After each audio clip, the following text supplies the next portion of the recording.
नमस्कार प्यारे साथियों, क्या हाल चाल है आपके सबके। साथियों, मैं अनुराग आपके लिए लेके आया हूँ असिस्टेंट प्रोफेसर आरपीएससी, जिसमें कहानी है पराई प्यास का सफ़र। बड़ी अच्छी कहानी है, दो छोटे नन्हे मुन्ने बच्चों की है जो बंधुआ मजदूरी से रिलेटेड है, जिसमें मैं आपको सबसे पहले पात्रों से रूबरू करवाऊँगा और पात्रों से रूबरू के पश्चात जो इनकी मुख्य पंक्तियाँ हैं तो वो अपने करेंगे।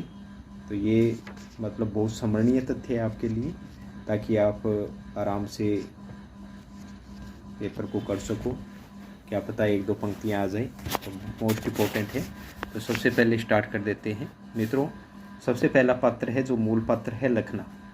कहानी का बाल नायक है, बाल श्रमिक पात्र है, 12 वर्षीय है, शारीरिक और मानसिक शोषण का शिकार, धूम्रपान का आदी, शिव विशाल रेस्टोरेंट में पिता द्वारा गिरवी रखा पात्र। ये सबसे मूल पात्र है, ये याद रखना, लखना।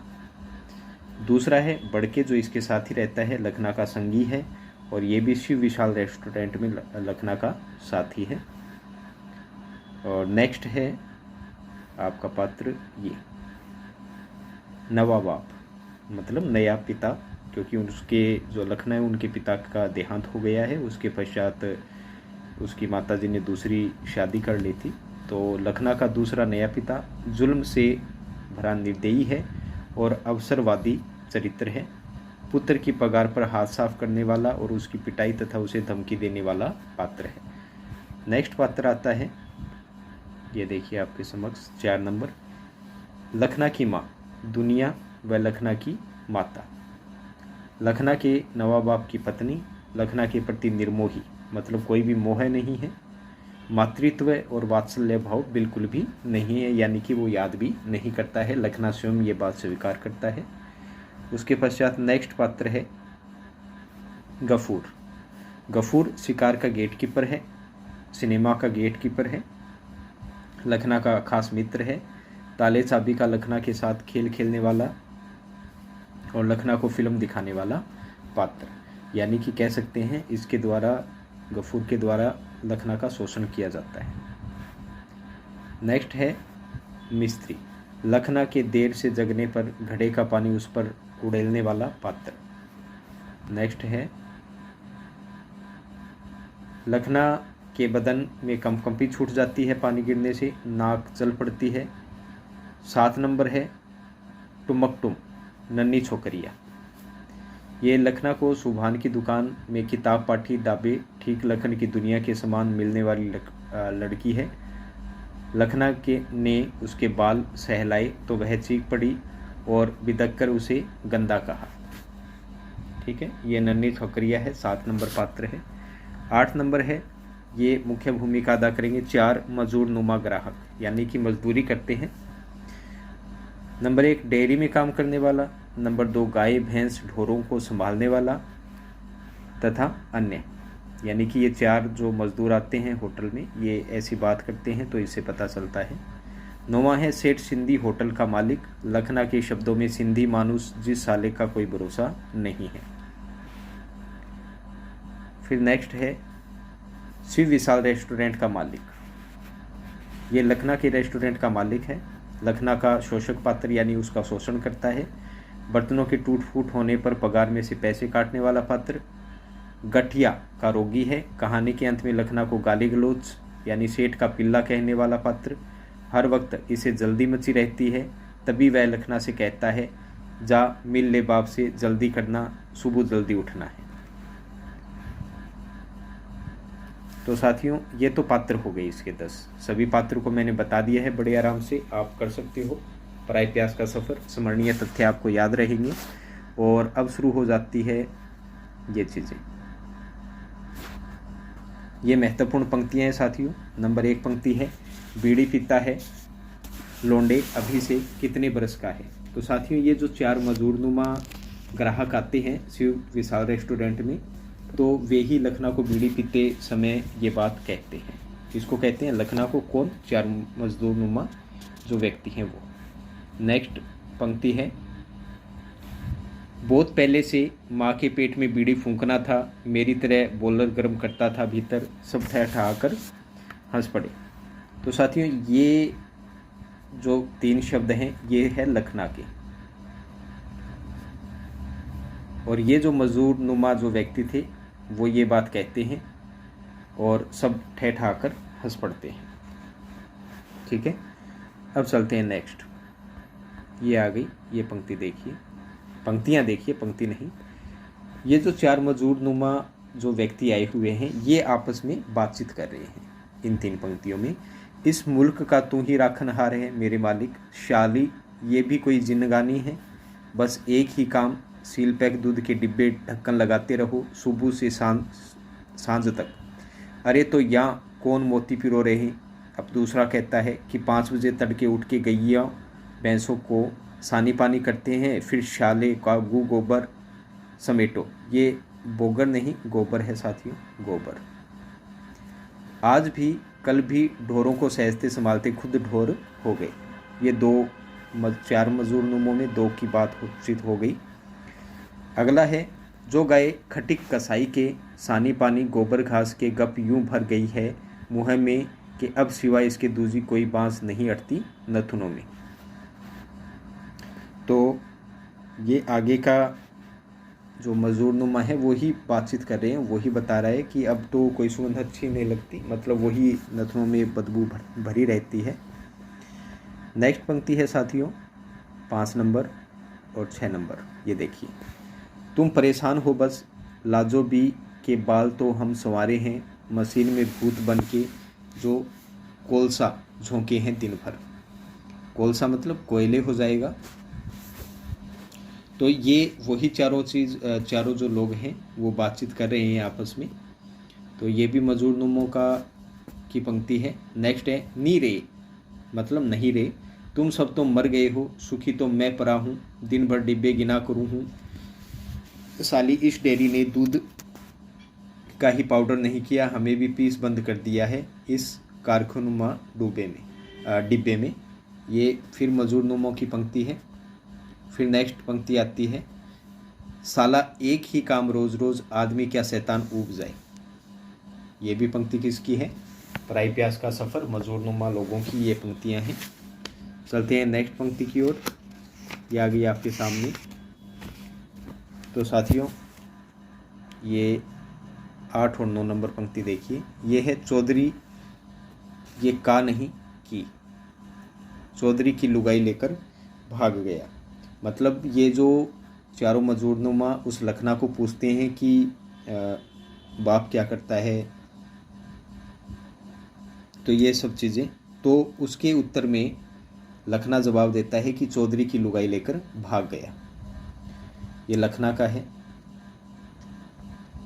नेक्स्ट, दूसरे आदमी के घर में वो मेरा नवा बाप जुल्म भरा है, माँ के घर में डालने से पहले तो हाँ बोल दिया, अब मुकर गया, बोलता है तेरे पैसे वाले यार का मुँह मैं नहीं पालने का। यानी कि ये लखना ही जवाब दे रहा है उन 4 मजदूरनुमा लोगों को कि देखो पहले तो भाई पिता ने जो नया पिता है ना, उसने शादी करने से पहले तो ये कह दिया भाई मैं कर लूँगा, पाल लूँगा सभी को, क्योंकि लखना के पहले भी छोटे बहन और भाई हैं तो उनको पालने के लिए बोला था, लेकिन जैसे ही शादी हो गई तो उसने ये कह दिया कि मैं फ्री में इनको पालने वाला नहीं हूँ। ये भी लखना का ही है और वो 4 मजदूरनुमा लोगों को ये बात बता रहा है। नेक्स्ट पंक्ति है साथियों 10 नंबर। नवे बाप ने मुझे यहाँ नौकरी में डाल दिया, होटल में ही रहता सोता हूँ, पगार नवा बाप ले जाता है हर महीने। ये भी लखना का कथन है। तो लखना का पिता अवसरवादी है और वो लड़के की पगार पे जीवित रहता है, खुद कुछ नहीं करता। नेक्स्ट, अपनी क्या खुशी रात दिन काम सीढ़ियाँ चढ़ो उतरो। तो ये भी लखना का है।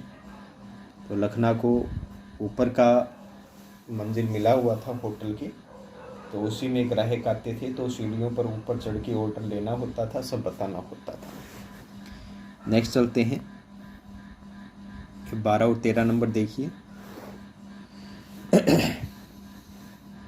कुछ भी तो नहीं, संझा को ये ही जूड़ी ताप और भोर होते होते खल्लास झाड़ फूंक भी करवाया। पर ये देखो कितना निर्दयी व्यक्ति है जब लखना और उसका नया बाप मिलता है आपस में, तो उसे उसका नया पिता लखना को बताता है कि तेरा जो छोटा भाई था उसको शाम के समय जूड़ी ताप हुआ और सुबह होते होते वो क्या हो गया, खल्लास मतलब मर गया, झाड़ फूंक भी करवाए, यानी कि अंधविश्वास भी इस कहानी में आया है।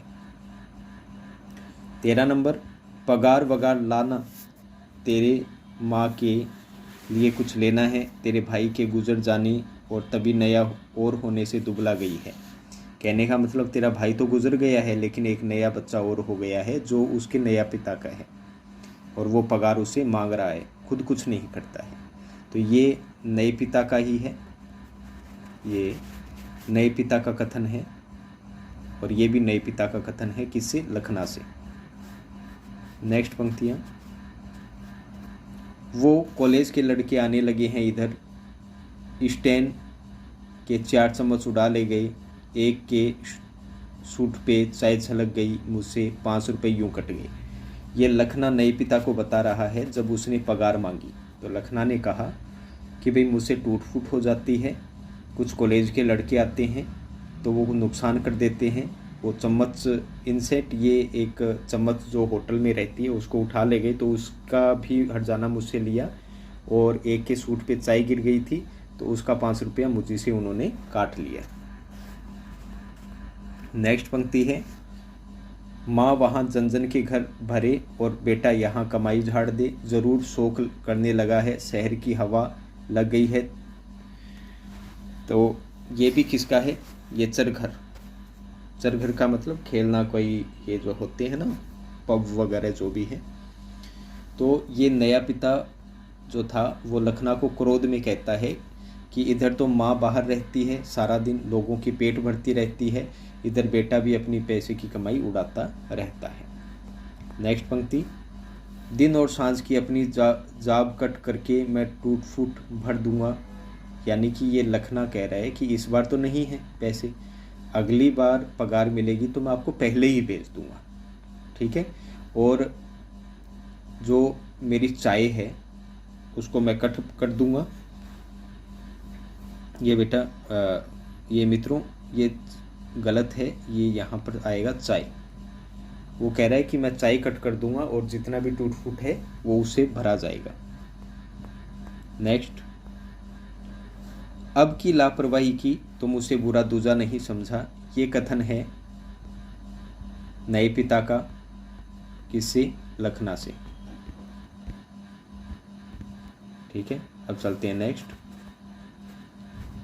वो भी वहाँ मार ही खाती है, फिर नन्ही दुनिया की बिलखती सूरत देखी भी जाती।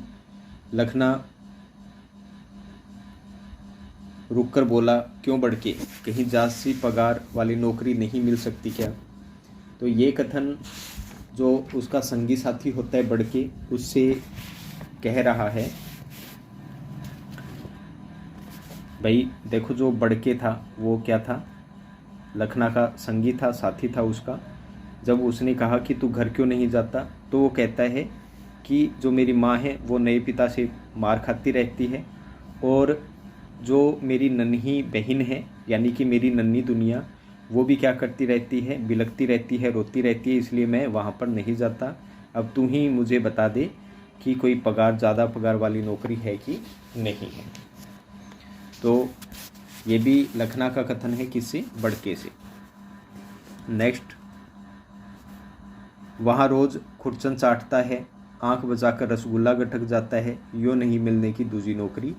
ये बड़के का कथन है, किससे, ये बड़के का कथन है लखना से, कि भाई तू नौकरी तो देख लेगा दूसरी, लेकिन इस जो शिव विशाल रेस्टोरेंट है उसमें तू रसगुल्ला खा जाता है, खुरचन चाटता है, वो चीज़ वहाँ नहीं मिलेगी, यानी चोरी भी करता है लखना।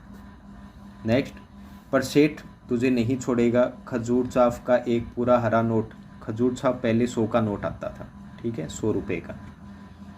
तेरे बाप को मैंने अपनी आंखों से देखा, तू गिरवी पड़ा है इस होटल में। मतलब जो नया पिता है वो लखना को गिरवी रख जाता है रेस्टोरेंट में, और उसके बदले में 100 रुपये का हरा नोट किसे ले जाता है, सेठ से।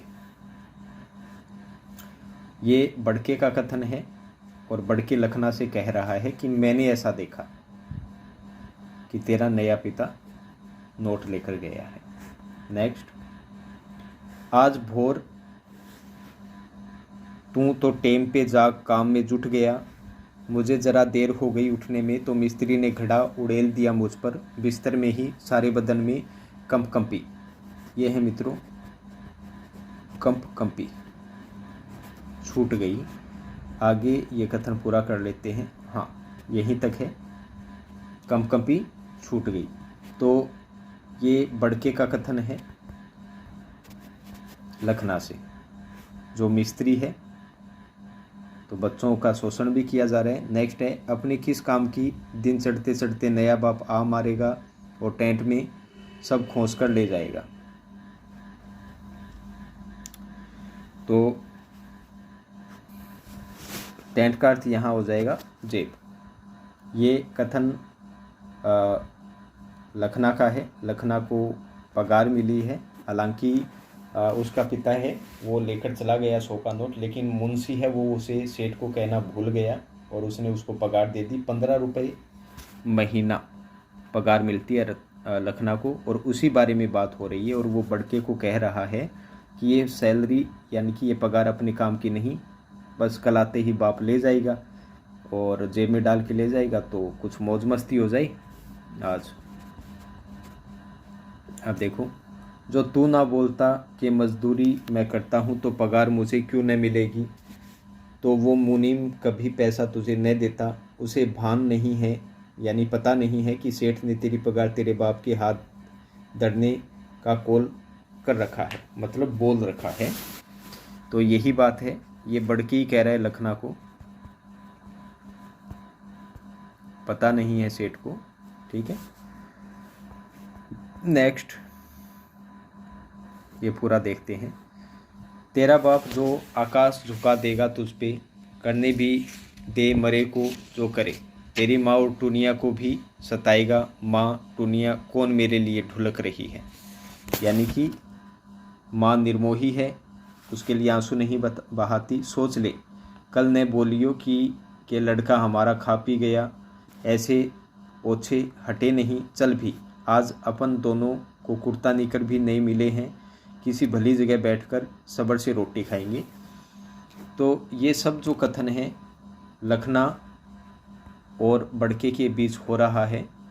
उन्हें नई निकर बुरसट कुर्ता निकर मिला है सब, और लखना कह रहा है कि मेरे लिए ना माँ रोने वाली है और ना टुनिया रोने वाली है। नेक्स्ट, आज पेट भरा साला, खुद पढ़ो रोको और निगलो, उससे तो बस पेट अटता है, भूख टलती है, तृप्ति नहीं होती। बोल बढ़ के ठीक है, बोल है ना। तो साथियों, ये दोनों सिंधी होटल में भोजन करने के लिए जाते हैं और वहीं पे ये सारी बातचीत हो रही है कि हमेशा तो खुद ही बनाते हैं लेकिन उससे तो भूख मिटती है, लेकिन आज बढ़िया भोजन करेंगे जिससे आत्मा क्या हो जाए, संतुष्ट हो जाए। नेक्स्ट, और नहीं तो क्या, खुद का तो भूख प्यास से दम सूखता रहे और हम ग्राहकों को परोसते रहे, क्या खेल है। ये लखना का ही कथन है, और लखना किसे कह रहा है, बड़के को। और पीछे वाला भी जो कथन है वो क्या था, लखना का ही था, बड़के को कह रहा है। नेक्स्ट चलते हैं साथियों। अपन कौन से अपने बाप की दौलत काट रहे, जाएगा तो उस नवे बाप का ही ना, मैं तो काला जामुन खाऊंगा। काला जामुन मतलब गुलाब जामुन। खाना हो चुका है, अब थोड़ी मिठाई खाई जाए। हालांकि मिठाई वो शिव विशाल रेस्टोरेंट में भी खाते हैं, लेकिन चोरी से तो वो सीधा निगलना पड़ता है, तो आज मज़े से खाएंगे। तो ये भी लखना का कथन है, किससे, बड़के से। ठीक है, अब चलते हैं अगली ओर। नेक्स्ट है, काला जाम होटल पर आंख बचा के 2-1 रोज गुटक जाता होगा, तबीयत नहीं बरी फिर भी। ये बड़के का कथन है, किससे, लखना से।